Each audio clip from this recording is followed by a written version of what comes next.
kalingap, mga kaligaya, welcome back to my YouTube channel, Maria Ligaya Vlog. So, for today's vlog, mga ka-ML, yun, ito na po yung ating mga petsay. Charan! Ayan na sila, oh. Oh, di ba? Petsay na po itong tunay. Ayan na, malalaki na sila. So, ngayon po, dahil wala po kaming ayun, para matikman na natin ang ating gulayin, mag-harvest na po tayo. Paano magtanggal nito? Ate? Hindi ako marunong. Ayan, so magpaturo din po tayo kung paano po anihin. Ayan, so ang dami nga po niya, no? Ayan. Ayan, paano ba yun, ate? Puputulin lang? Puputulin. Ayan, magpaturo po tayo kung paano siya anihin. Hindi na binubunot yung ugat? Bubunutin din. O diba, daming pitsay. Ay, masarap ito sa sardinas. Naginisa o di kaya sa pritong galunggong. Ganun. Ay, sarap. Ayan. Ang lalaki na, ang ganda po at wala pong gaanong butas ang dahon, ayan. Bigyan ko din sila, sila mama. Tanong ko kung gusto nila. Diba, nagtanim ka lang. May gulayin ka na. Kunti pati, bibigyan ko din sila mama Yung lalaki na po. Diba, nagbunga na ang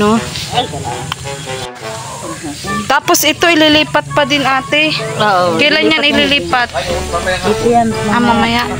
Tama na po muna ito. Sige. Pero yan ganyan, po, tawag dito, hindi naman niya masusubrahan. Ibig ko sabihin, halimbawa, pwede nang i-harvest ngayon, pero hindi pa hina-harvest. Okay lang yan na matagalan dyan? Hindi, mabulok na. Ay, mabulok na yan? Ay, di dapat talaga aanihin na? Aanihin na. Ay, sige. Sige, madala din ako doon sa Doon sa binablog ko. Kaunti lang. Ayan, lalaki na, diba? Ay, wala akong dalang plastic, tiyo. Wait lang. Wait, mahuhulog yan. Ayan, plastic natin. Diba? Lalaki na. Kala ko maguli ka pa ng patula. Daming patula. Patula? Aray ko. Sige, magingi ako na lang din. Ay, ang lalaki po ng patula, Wow, ang laki. Naku, sa sunod gusto ko talong.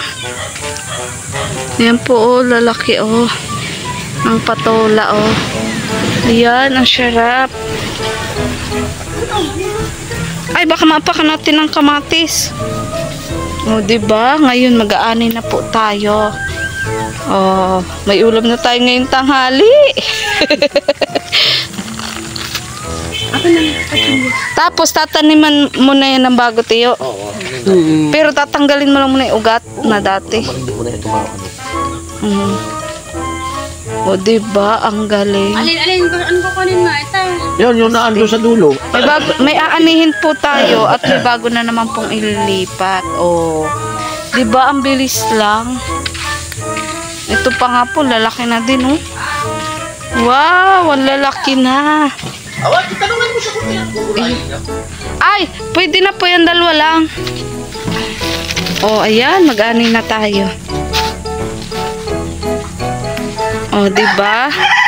Nagbunga na. Ayan, ngayon mag-aani na tayo. Ayan na yung ang palaya, gumagapang na. Gumagapang pala. Charan! Ayan, gumagapang na ang palaya. Grabe, dami palang patula, Dumami na. Ilang buwan yan, ate, bago nagbunga? Ha? Ilang buwan? Iyan. Ay, garo may 2 buwan din yan. Para madami muna. 2 buwan? Itong kamatis, matagal itong kamatis. Matagal yan. Okay lang yan, at least meron tayo. Ito, sitaw. Ayan, gumagapang na sila, Ayan. Ito, okra. Lumalaki na din ang okra. Pero medyo maliit pa. Matagal pa din yan. Mabagal lang Mabagal, ate, Okay lang yan, at least meron tayo iniintay, ate. Dito, may tanim ba dito? Wala yan tanim. Wala.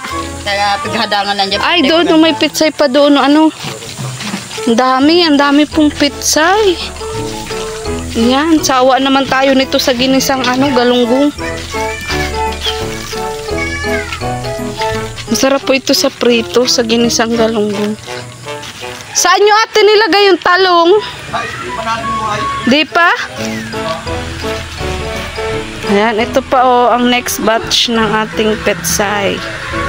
Ayan, next batch ng petsay. Ayan, ayan po. Ayan, ang next batch ng petsay. So, ayan, dami pa po tayo aaninghin, mga kalingap, mga kaligaya. So, ayan po mga ka-ML, mga kaligaya, mga kalingap. Ayan may na-harvest na tayo na petsay. Galing po doon sa sa ating pinatanim na petsay. So ngayon may ulam na tayo, sahog na lang yung kulang. Ayan, pwede to sa sardinas, pwede rin sa galunggong. Siya may patola, daming ang patola doon. So ito masarap din ito saan ba masarap ang patola? Ayan, basta yun, makakahigop po tayo ng sabaw. Ayan, sa pamamagitan din ng mga gulay na ito. Ayan, sarap. So, tara na po at lulutuin ko na po itong ating hinarvest. And then, mamaya, pag punta ko nga po dun sa binablog ko, yun, dalhan ko din ng gulay. Ayan, so, tara po mga kalingap, mga kaligaya. Ayan, samahan nyo po ako. Yan. So, kung bago ka lang po sa aking YouTube channel, huwag niyo pong kalimutan mag-subscribe, comment, like, and share. So, tara na po, magluto na po tayo. Ayan ang na-harvest po nating gulay. Let's go! So, ayan po, dahil yun nga po, nag-harvest na po tayo ng petsay, mga ka-ML. Ayan, so, iulam na po natin to ngayong tanghali. Ayan, at yun nga, ulam po natin ngayon tanghali. Gigisa ko po sa sa sardinas. Petsay na may sardinas. Pwede rin po to sa sa galunggong. Ayan, binisang galunggong, sinabawan. So ayan. Malaking tulong nga din po yung may pananim ka Kasi yun, pag walang-wala ka talaga, kuha ka lang sa bakuran mo. Ayan. So, marami-rami nga po ito. Ayan, tapos mag-iwa lang po ako ng bawang sibuyas. Ayan, may ulam na kami ngayon, mga ka-ML, mga kaligaya. Masustansya pa, Ayan.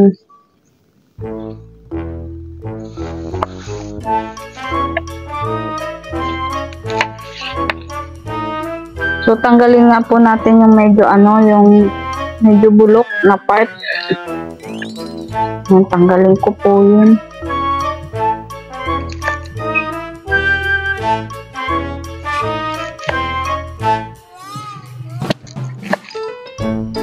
Yan, sarap po ito mga ka-ML, mga kaligaya. At yun nga, maganda rin po ito sa metabolism. Ang petsay. Yan. Salad. Ang alam ko, pwede rin gawin salad ang petsay. Tama ba? Yung salad na pang diet. Tama po ba ako? So, dahil madami nga po tayong tanim na petsay, mga kalingap, mga kaligaya, bigyan ko rin po yung aking pupuntahang binablog po ngayon. Ayan, puntahan ko rin po kasi marami naman po yung petsay na yun. Ayan, hindi po namin yun mauubos. Kaya bigyan ko din po sila. Saka maganda po ito kasi fresh na fresh po ito. Bagong ani. Yan. Lalo na po at mga matatanda na po yung napupuntahan natin. So mahalaga po na gulay po yung kanilang kinakain, di ba? Yan. Tapos maghiwa lang po ako ng bawang sibuyas. So ayan. Tipid na po tayo sa ulam. Kaya maganda po talaga yung may pananim po sa likod bahay. Wala dyan, bawang sibuyas? Ayan. Sugasan ko lang po ulit. At maganda nga po yung pagtanim natin ng petsay kasi wala pong mga uod gaano. Wala pong butas gaano yung dahon. So, ayan. Next po natin is yung bawang sibuyas. So, next po is bawang sibuyas naman. Tapos igisa ko po. Sa bango po ay sardina. Bukas na naman po yung galunggong. Baka maumay na po yung anak ko. Magre-reklamo po yun. So, ayan. Maganda rin po ito para sa mga bata. Simpleng ulam.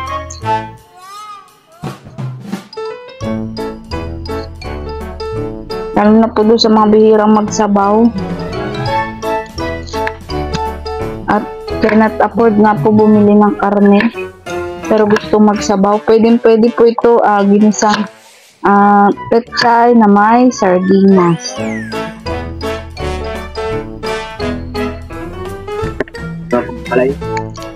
Wala pa, hindi pa bumubunga. Nag-akit na. Mga gaano ba katagal yun bago magbunga? Na ano din, ang bunga din. Nag-akit na. Patula nga. Ang bilis. Yeah.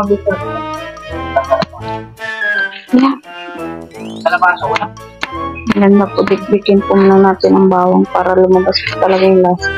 Meron nung kalabasa pero parang hindi pa tumutubo. Talong, meron din doon. May tinanim din talong.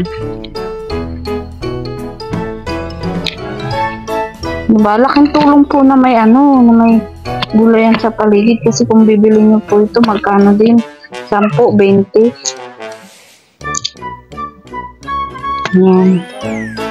Ito po, nakashare ka pa po sa iba. Ang mga kapitbahay mo kapag nagtanim ka, di ba?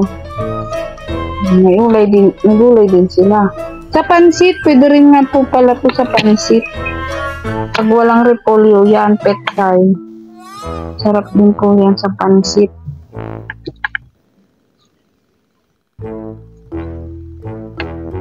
Pechay.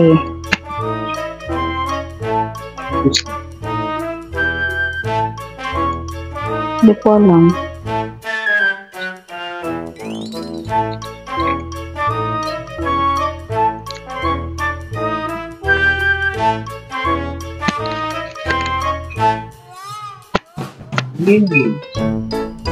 Green leaf? Weh. At ito nga po, meron pa po tayong patola. So, sa mga susunod na araw naman po ito, baka bukas na gabi, ayan, patola naman. Talagyan ko naman po ito ng miswa. Ayan, sarap din po ito mga kalingap, mga kaligaya. So, ayan po, sana na-inspire po kayo na magtanim din. Ayan, para yun nga, meron po tayong libreng ulam. Ayan, libreng gulay. Ayan, at napaka-masustansya pa at fresh na fresh. Ayan, kapag kayo po yung nagtanim. So, ayan, igisa na po natin. Okay na ba yun? In na ba? Igigisa ko na po sa bawang sibuyas na may sardinas ang pechay. Ayan po mga kalingap, mga kaligaya, mag-init po ako ng kawali at igigisa ko na po yung atin pong inaning pechay sa sardinas. Ayan, so ayan ko lang po munang mawala yung tubig at yun po, malagay na po tayo ng mantika, mga ka-ML, mga kaligaya. So, ayan. Isa na po natin na gisahin ang pechay sa sardinas. So, ayan, wala na pong tubig, Next ko na po itong, mantika. Natigisa ko po yung, ng bawang at sibuyas, mga ka-ML. Mga ka-ML. At isunod ko rin po yung sibuyas. Ayan, isunod ko po itong sibuyas. So, ito po unahin natin hanggang mag-golden brown. Sunod ko po yung sardinas.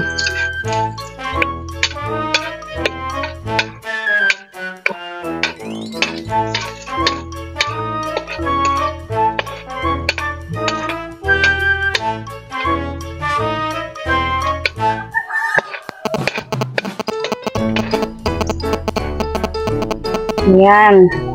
So, ayan, nangangamoy na nga po. Anong bango na? Next ko na po. Sardina.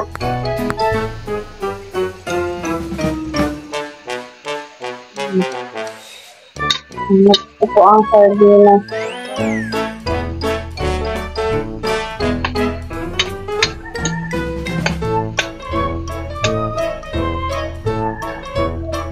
Sunod ko na din po itong petsay.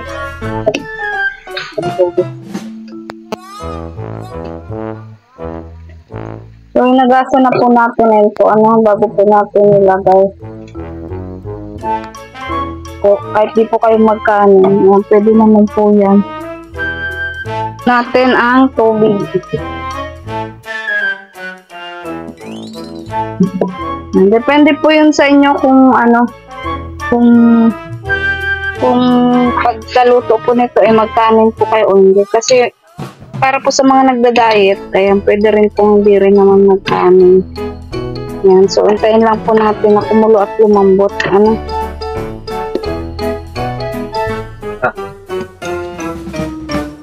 Pwede rin po siyang isahog sa pansit. Sarap din po siya sa pansit.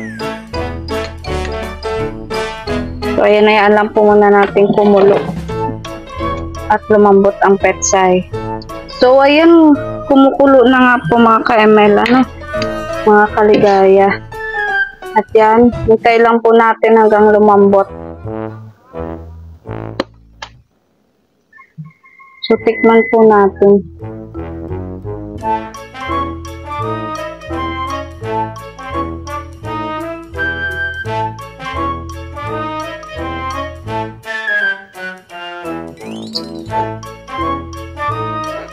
Ayun, sarap na po. Mga ka-ML, mga kaligaya. At maya-maya lang po, luto na po yan. Maya-maya lang. Medyo hinaan po natin yung apoy. Maya lang, luto na po yan. So, ayan na po ang ating ginisang pechay na may sardinas. O, diba, mga ka-ML? Dali lang. Yan. So, ngayon kakainin na po natin yung ating pinaghirapan na itanim. Ayan, ginisang petsay na may sardinas. Ayan, luto na po ang ating petsay, mga ka-ML, mga kaligaya. Ayan, so kain na po tayo, mga ka-ML. Ayan, patayin ko na po yung ating gasol. Ayan, luto na. Ayan.